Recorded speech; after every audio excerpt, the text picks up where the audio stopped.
L'ADEME est un établissement public de l'État. Une de nos missions, c'est de promouvoir la chaleur renouvelable à travers notamment ce qu'on appelle le fonds chaleur. Donc un fonds qui est doté de 520 millions d'euros à l'échelon national. Donc une dotation, enfin, on voit qu'on a un fonds qui est bien doté, qui nous permet d'agir. Donc le stade nautique de Mérignac bénéficie de ce fonds. Donc à bénéficier du fonds, alors pour les investissements à hauteur d'une quarantaine de pourcents, 400 000 euros sur à peu près 1 million d'euros d'investissement concernant l'énergie. Depuis la dernière fois qu'on s'est vu, on a pu tester le forage d'injection qui a donné de très bons résultats. Et on a raccordé ce forage via la canalisation interforage. Des tuyauteries ont été passées en enterré pour raccorder le bâtiment du stade nautique de Mérignac au forage d'injection.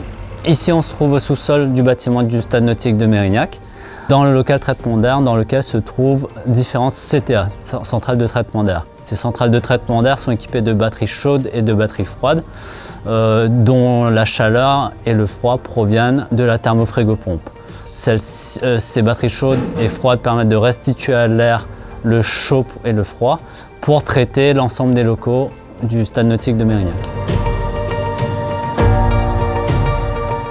Alors quand on se lance dans un projet de centre nautique, il faut vraiment avoir en tête l'impact environnemental du projet. Et donc à chaque étape, de la programmation jusqu'à la réalisation, vraiment réfléchir à comment réduire cet impact. La solution de chauffage est une donnée très importante sur le bilan carbone d'une piscine. En effet, la géothermie permet de réduire de 5 à 6 fois les consommations énergétiques d'un projet de cette ampleur-là. Et donc derrière, c'est autant de gains sur la facture énergie et surtout beaucoup moins d'émissions de CO2.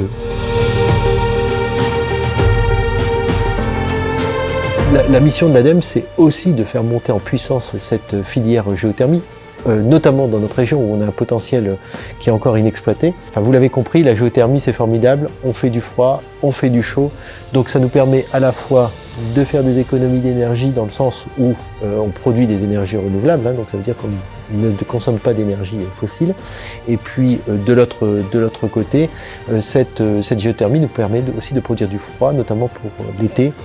Donc alors c'est pas forcément lié au stade nautique, mais en règle générale, on va pouvoir refroidir les bâtiments et dans le contexte climatique actuel et des changements climatiques, ça nous permet d'avoir une bonne adaptation au changement climatique.